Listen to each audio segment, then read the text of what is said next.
what is going to be the future of learning. I do have a plan, but in order for me to tell you what that plan is, I need to tell you a little story which kind of sets the stage. I tried to look at where did the kind of learning we do in schools, where did it come from? And you can look far back into the past, but if you look at present-day schooling the way it is, it's quite easy to figure out where it came from. It came from about 300 years ago. And it came from the last and the biggest of the empires on this planet. Imagine trying to run the show, trying to run the entire planet without computers, without telephones, with data handwritten on pieces of paper and traveling by ships. But the Victorians actually did it. What they did was amazing. They created a global computer made up of people. It's still with us today. It's called the bureaucratic administrative machine. In order to have that machine running, you need lots and lots of people. They made another machine to produce those people, the school. The schools would produce the people who would then become parts of the bureaucratic administrative machine. They must be identical to each other. They must know three things. They must have good handwriting, because the data is handwritten. They must be able to read, and they must be able to do multiplication, division, addition, and subtraction in their head. They must be so identical that you could pick one up from New Zealand and ship them to Canada, and he would be instantly functional. The Victorians were great engineers. They engineered a system that was so robust that is still with us today, continuously producing identical people for a machine that no longer exists. The empire's gone. So what are we doing with that design that produces these identical people? And what are we going to do next, if we ever are going to do anything else with it? So that's a pretty strong comment there. I said, schools as we know them now, they're obsolete. I'm not saying they're broken. It's quite fashionable to say that the education system is broken. It's not broken. It's wonderfully constructed. It's just that we don't need it anymore. It's outdated. What's the kind of jobs that we have today? Well, the clerks are the computers. They're there in thousands in every office. And you have people who guide those computers to do their clerical jobs. Those people don't need to be able to write beautifully by hand. They don't need to be able to multiply numbers in their heads. They do need to be able to read. In fact, they need to be able to read discerningly. Well, that's today. But we don't even know what the jobs of the future are going to look like. We know that people will work from wherever they want, whenever they want, in whatever way they want. How is present-day schooling going to prepare them for that world? Well, I bumped into this whole thing completely by accident. I used to teach people how to write computer programs in New Delhi 14 years ago. And right next to where I used to work, there was a slum.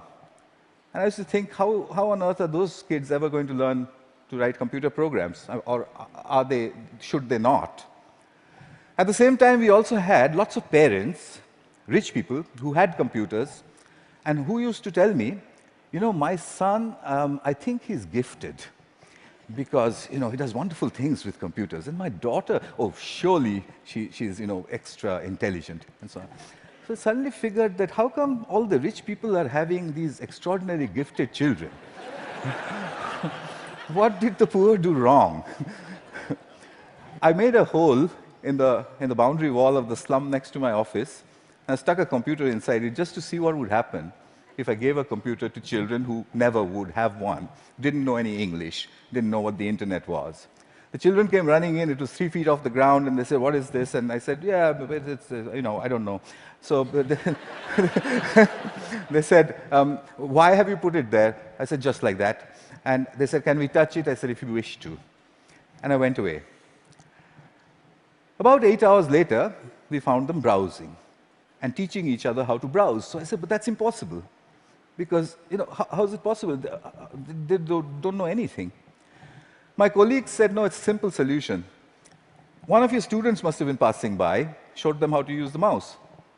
So I said, "Yeah, that's possible." So I repeated the experiment. I went 300 miles out of Delhi into a really remote village where the chances of a passing software development engineer was very little.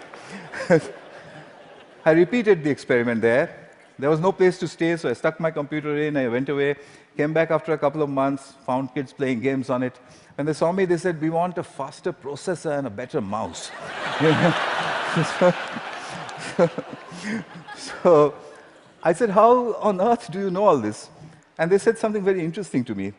In an irritated voice, they said, "You've given us a machine that works only in English, so we had to teach ourselves English in order to use it." That's the first time as a teacher that I heard the word "teach ourselves" said so casually. Here's a short glimpse from those years. That's the first day at the hole in the wall. On your right is an 8-year-old.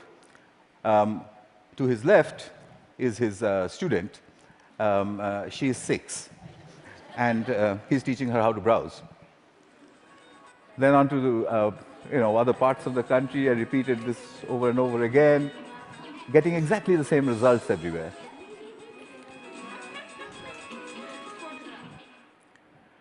An 8-year-old telling his elder sister what to do.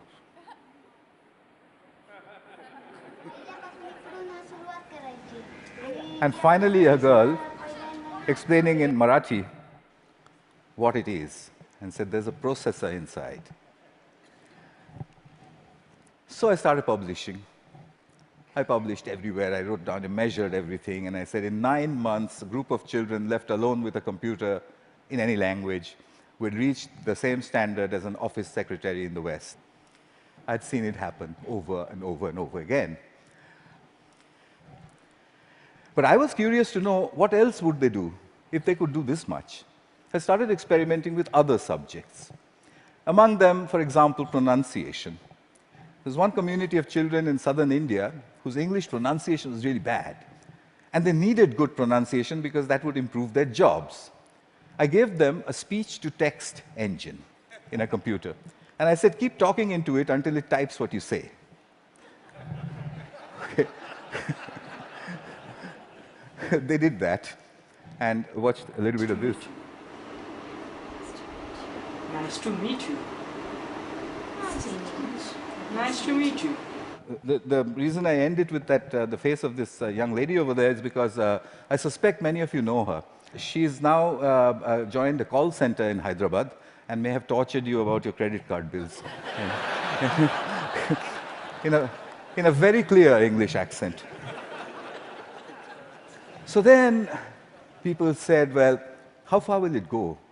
Where does it stop?" I decided I would destroy my own argument by creating an absurd proposition. I made a hypothesis, a ridiculous hypothesis. Tamil is a South Indian language, and I said, can Tamil-speaking children in a South Indian village learn the biotechnology of DNA replication in English from a street-side computer? And I said, I'll measure them, they'll get a 0. I'll spend a couple of months, I'll leave it for a couple of months, I'll go back, they'll get another 0. I'll go back to the lab and say, we need teachers. I found a village, it was called Kali Kuppam in southern India. I put in hole-in-the-wall computers there, downloaded all kinds of stuff from the internet about DNA replication, most of which I didn't understand. The children came rushing and said, what's all this? So I said, it's very topical, very important. It's all in English. So they said, how can we understand such big English words and diagrams and chemistry? So by now, I had developed a new pedagogical method, so I applied that. I said, I haven't the foggiest idea. and anyway, I'm going away. So I left them for a couple of months. They'd got a 0. I gave them a test. I came back after 2 months, and the children trooped in and said, we've understood nothing. So I said, well, I mean, what did I expect? So I said, okay, but how long did it take you before you decided that you can't understand anything? So they said, we haven't given up. We look at it every single day. So I said, what? You don't understand these screens, and you keep staring at it for 2 months. What for? So a little girl, who you'll see just now, she raised her hand, and she says to me in broken Tamil and English, she said, well, apart from the fact that improper replication of the DNA molecule causes disease, we haven't understood anything else.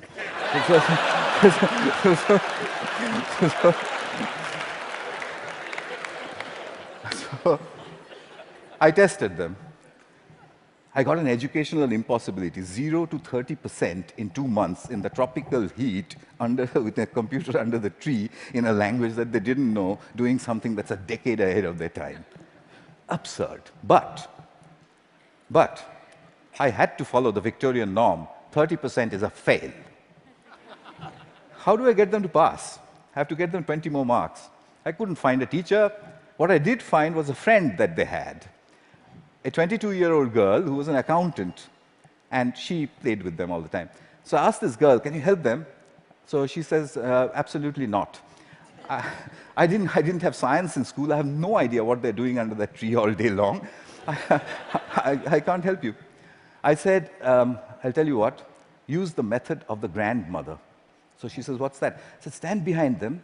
Whenever they do anything, you just say, well, wow, I mean, how did you do that? What's the next page? Gosh, when I was your age, I could have never done that. I mean, you know what grannies do. So she did that for 2 more months. The scores jumped to 50%. Kalikuppam had caught up with my control school in New Delhi, a rich private school with a trained biotechnology teacher. When I saw that graph, I knew there is a way to level the playing field. Here's Kalikuppam. Neuron cell death and communication. I got the camera angle wrong in that one. It's just amateur stuff. But what she was saying, as you could make out, was about neurons. But her hands were like that, and she was saying neurons communicate. At 12. So what are jobs going to be like? Well, we know what they're like today. What's learning going to be like? We know what it's like today, children poring over with their mobile phones on the one hand, and then reluctantly going to school to pick up their books with the other hand. What will it be tomorrow? Could it be that we don't need to go to school at all? Could it be that at the point in time when you need to know something, you can find out in 2 minutes? Could it be a devastating question, a question that was framed for me by Nicholas Negroponte? Could it be that we are heading towards, or maybe in, a future when knowing is obsolete? But that's terrible. We are Homo sapiens. Knowing, that's what distinguishes us from the apes. But look at it this way. It took nature 100 million years to make the ape stand up and become Homo sapiens. It took us only 10,000 to make knowing obsolete. What an achievement that is. But we have to integrate that into our own future. Encouragement seems to be the key. If you look at Kuppam, if you look at all of the experiments that I did, it was simply saying, wow, saluting learning. There is evidence from neuroscience. The reptilian part of our brain, which sits in the center of our brain, when it's threatened, it shuts down everything else. It shuts down the prefrontal cortex, the parts which learn. It shuts all of that down. Punishment and examinations are seen as threats. We take our children, we make them shut their brains down, and then we say, perform. Why did they create a system like that? Because it was needed. There was an age in the age of empires when you needed those people who can survive under threat. When you're standing in a trench all alone, if you could have survived, you're okay, you passed. If you didn't, you failed. But the age of empires is gone. What happens to creativity in our age? We need to shift that balance back from threat to pleasure. I came back to England looking for British grandmothers. I put out notices in papers saying, if you're a British grandmother, if you have broadband and a web camera, can you give me 1 hour of your time per week for free? I got 200 in the first 2 weeks. I know more British grandmothers than anyone in the universe. They're called the granny cloud. The granny cloud sits on the internet. If there's a child in trouble, we beam a gran. She goes on over Skype and she sorts things out. I've seen them do it from a village called Diggles in northwestern England, deep inside a village in Tamil Nadu, India, 6,000 miles away. She does it with only one age-old gesture. Okay. Watch this. You can't catch me. You say it. You can't catch me. I'm the gingerbread man. Well done. Very good.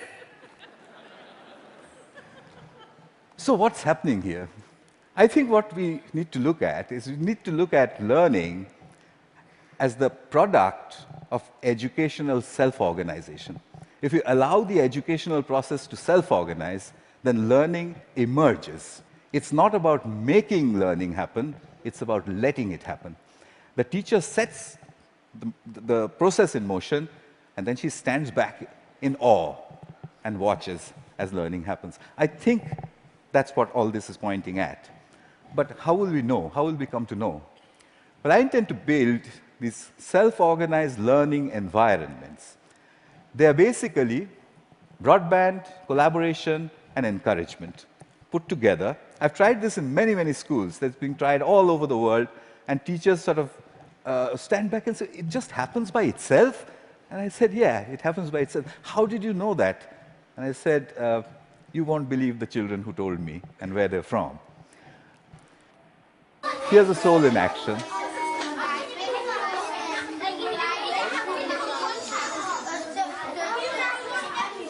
This one is in England.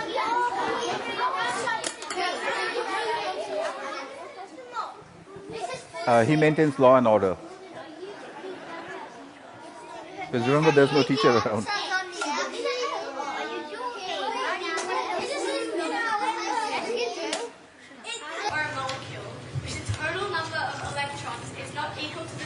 Australia. Giving it a net positive or negative electrical charge. The net charge on an iron is equal to the number of protons in the iron minus the number of electrons. A decade ahead of our time. So souls, I think we need a curriculum of big questions. You already heard about that. You know what that means. There was a time when Stone Age men and women used to sit and look up at the sky and say, what are those twinkling lights? They built the first curriculum. But we've lost sight of that wondrous questions. We've brought it down to the tangent of an angle. But that's not sexy enough. The way you would put it to a 9-year-old is to say, if a meteorite was coming to hit the Earth, how would you figure out if it was going to or not? And if he says, well, what? How? You say there's a magic word, it's called the tangent of an angle, and leave him alone. He'll figure it out. So here are a couple of images from souls. I've tried incredible questions. When did the world begin? How will it end? To 9-year-olds. This one's about what happens to the air we breathe.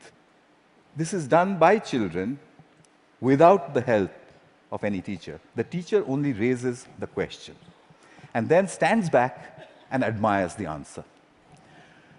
So, what's my wish? My wish is that we design the future of learning. We don't want to be spare parts for a great human computer, do we? So we need to design a future for learning. And I've got to get this wording exactly right, because, it's very important.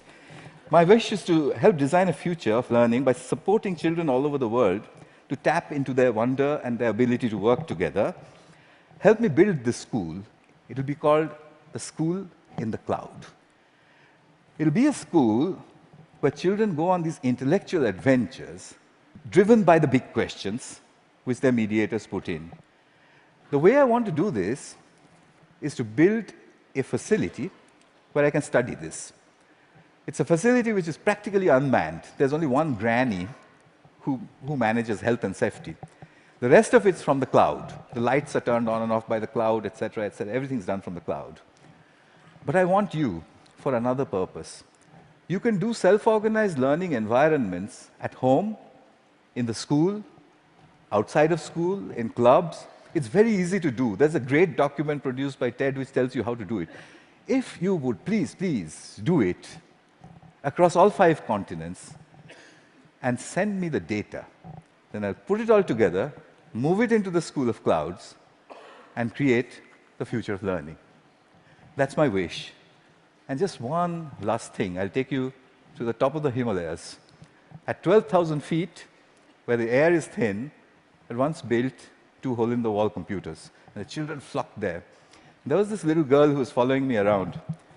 And I said to her, you know, I want to give a computer to everybody, every child. I don't know, what should I do? And I was trying to take a picture of her, you know, quietly. She suddenly raised her hand like this and said to me, "Get on with it."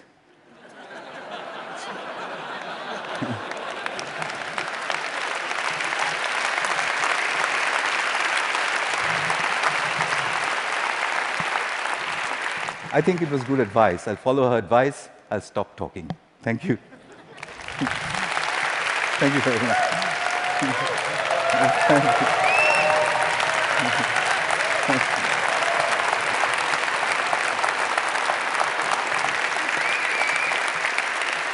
Thank you very much. Wow.